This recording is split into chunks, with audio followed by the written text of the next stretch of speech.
Isabelle, a powerful art gallery owner, contacts her former lover Valmont, a charismatic venture capitalist. She proposes a game. She wants him to seduce Cecile Volanges, a naive young woman recently engaged to Isabelle's ex-boyfriend Bastien. This is Isabelle's revenge for being abandoned. Valmont declines the challenge as too easy. He reveals his real target, Marie Tourvel, a devoted wife known for her charity work and unshakable moral principles. Isabelle mocks him, saying Marie is impossible to seduce. They make a wager. If Valmont can provide proof of seducing Marie, Isabelle will spend one night with him again, something he's wanted for years. Cecile, 18 and fresh from boarding school, writes excitedly about her engagement to Bastien Jurcourt, a successful businessman she barely knows. Her mother arranged the match. Cecile is innocent and romantic, dreaming of love. She mentions meeting her music teacher, Danceny, a struggling composer who makes her heart flutter in ways her fiancé doesn't. Marie writes about the charity retreat she's attending in the Hamptons with her husband. She mentions meeting Valmont there. His aunt owns the estate. She notes he seems different from his scandalous reputation, appearing thoughtful and reformed. Valmont updates Isabelle on his progress with Marie. He's deliberately acting virtuous, doing charity work alongside her, discussing philosophy and morality. Marie is intrigued but cautious. Isabelle, meanwhile, has befriended Cecile's mother and gotten herself appointed as Cecile's mentor in high society. She introduces Cecile to Danceny at a gallery opening, encouraging their connection while pretending to chaperone them. The young pair begins corresponding secretly. Danceny writes beautiful messages about art, music, and his growing feelings. Cecile responds with innocent enthusiasm. Their connection is genuine and sweet. Marie writes confused entries about her feelings. Valmont has been nothing but respectful, yet she finds herself thinking about him constantly. She feels guilty about these thoughts and prays for strength. She decides to keep distance from him. Isabelle discovers Cecile's secret correspondence with Danceny. Instead of telling Cecile's mother, she offers to help the young lovers communicate. Cecile is grateful and begins to trust Isabelle completely. Isabelle secretly invites Valmont to seduce Cecile as originally planned, without telling him about Danceny. She wants to create maximum chaos. Valmont is intrigued by this complication. Valmont reports that Marie is avoiding him. He has a plan. He'll anonymously donate to her charity, perform public acts of kindness, and let her hear about his reformation from others. He'll make her come to him. Local news mentions Valmont's generous charitable donations. Marie's friends send her articles about his good works. He's photographed volunteering at shelters, looking humble and sincere. Marie writes to her traveling husband, mentioning that she may have misjudged Valmont. She's heard about his charitable transformation. She feels she was unkind to avoid him and decides to apologize. Valmont describes his chance encounter with Marie at a charity event. They had a long conversation. He spoke vulnerably about wanting to change his life, about feeling empty despite his wealth. Marie was moved. She agreed to mentor him in charity work. Valmont notes, "The fortress has opened its gates. Don't get distracted. Remember what you're doing. This is a game, nothing more." Cecile writes about a confusing encounter. Valmont visited while her mother was away, claiming to bring messages from Danceny. He was charming and made her feel sophisticated. She felt uncomfortable when he sat too close, but he apologized immediately. She's unsure how to feel. Danceny never sent any messages through Valmont and doesn't know him well. He warns Cecile to be careful. Isabelle manipulates multiple people simultaneously. She encourages Cecile to be brave in love.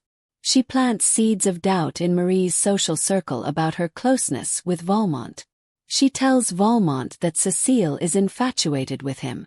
Everything she does is calculated to create drama and pain. She writes about her philosophy.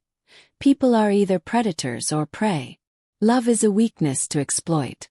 Control is the only thing that matters. Marie realizes she has feelings for Valmont. She writes anguished entries about her marriage vows, her values, and her confusion.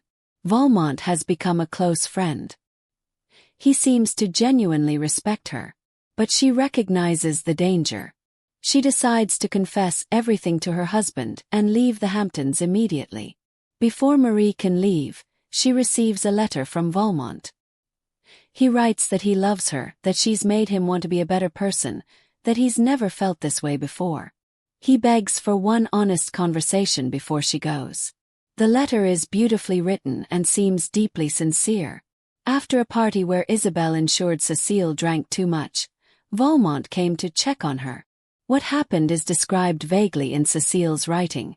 She was dizzy, confused, scared. She knows something wrong happened but has been convinced by Valmont that it was her fault for sending signals. She feels ashamed and tells no one. Mission accomplished. Bastien will be furious when he learns his innocent bride isn't so innocent. Do you have your proof yet from Marie? Marie met with Valmont. They talked for hours. He confessed his past manipulations of others, claimed she had changed him, and declared his love. She was torn apart emotionally. In a moment of weakness, she kissed him, then immediately fled, horrified at herself. She's now locked in her room, unable to eat or sleep, tormented by guilt and confusion. Danceny has learned that Valmont has been seeing Cecile privately. He challenges Valmont to explain himself, defending Cecile's honor. Valmont mocks Danceny's romantic notions. He reveals enough to make Danceny doubt Cecile without giving details. Isabelle accidentally lets Danceny know that Cecile has been crying for days and won't say why. She suggests Valmont might know something. Valmont writes something unexpected. He has genuinely fallen in love with Marie. Her goodness, her principles, her kindness have affected him in ways he didn't anticipate. He's confused by his own feelings. But he's also trapped by his wager with Isabelle. He needs proof of the seduction to win. She's heard rumors about his feelings, and ridicules him mercilessly. She reminds him that he's always been a cold manipulator and this is just his ego talking. Finish the job, she demands. It's done. I have the proof you require. He attaches a private letter from Marie confessing her love and surrendering to their affair. Marie writes that she's betrayed everything she believed in, but she loves him. She's ready to leave her husband and face social disgrace to be with him. She asks when they can be together openly. Excellent work. Now end it. That was our agreement. Destroy her. In a cold, brief email, Valmont tells Marie it was all a game. He never loved her. She was merely a conquest, a wager. He suggests she return to her husband and forget this foolishness. A single line. I understand now. Goodbye. Found later in his drafts. A long explanation that he lied in the previous email, that he loves her, that he's sorry. Never sent. Cecile, unable to bear her secret anymore, confesses everything to her mother. She's pregnant. She names Valmont. She's hysterical with shame. Cecile's mother accuses Isabelle of failing to protect her daughter. She's calling off Cecile's engagement and sending her away. The scandal will ruin them. She expresses false sympathy while privately celebrating the destruction of her ex-boyfriend's engagement. Danceny has learned the full truth about Valmont and Cecile. He challenges Valmont to a duel or public confrontation. His message is filled with pain and anger. He truly loved Cecile. Valmont accepts responsibility and agrees to meet Danceny. He sounds tired and different. Something has broken in him. Marie has fallen seriously ill. She's suffering from what appears to be a complete breakdown. Fever, refusing food, not speaking. Her husband has been called back urgently. A letter to Valmont, written before she became ill. She forgives him. She says he taught her that she was capable of passion, even if he used it against her. She's leaving society to enter a religious retreat. She prays God will forgive them both. She asks him to use his life for good, to become the man he pretended to be. Someone leaks the entire correspondence between Isabelle and Valmont, all their manipulations, cruelties, and schemes. Every horrible thing they said. Every person they used. Danceny reveals he sent the emails. Valmont had given him the correspondence before their confrontation, perhaps seeking some form of redemption. Isabelle is destroyed in the court of public opinion. Her gallery loses clients. Former friends denounce her. She's treated as a pariah.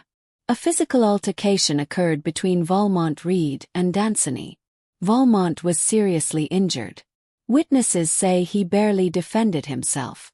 Danceny expresses no regret. Valmont destroyed an innocent woman and ruined the woman Danceny loved. He deserved punishment. Valmont refuses to press charges. He accepts full blame for everything. Marie Tourville has passed away. Complications from her illness. She died in a charity hospital she had founded, surrounded by nuns. Her husband released a statement about her beautiful soul and charitable legacy. He's left the hospital against medical advice. His whereabouts unknown. Cecile lost the baby but is recovering physically. Emotionally, she's fragile. She's entered therapy and remains in seclusion. The engagement is permanently off. Isabelle writes a public essay defending herself. She claims she was merely playing the same games everyone in high society plays. She was just more honest about it. She refuses to apologize. The post makes things worse. The comments are brutal. Alone in her apartment, Isabelle writes differently. She's lost everything. Her reputation, her business, her social position. For the first time, she admits to fear and loneliness. But she still can't admit she was wrong. Valmont has retreated to a monastery upstate. He's working in their charitable programs, feeding the homeless, teaching literacy. He's requested the monks' guidance. Valmont apologizes for everything. He doesn't expect forgiveness. He's trying to become the man Marie believed he could be. Her final gift to him, though it came too late. He's giving his entire fortune to Marie's charities in her name. Danceny writes to Cecile, via her mother, expressing his enduring love. He's matured through this tragedy. He wants to support her recovery with no expectations, just genuine care. Cecile thanks him but says she needs time alone to heal and find herself. She's not the girl he knew. She needs to become someone new, someone stronger.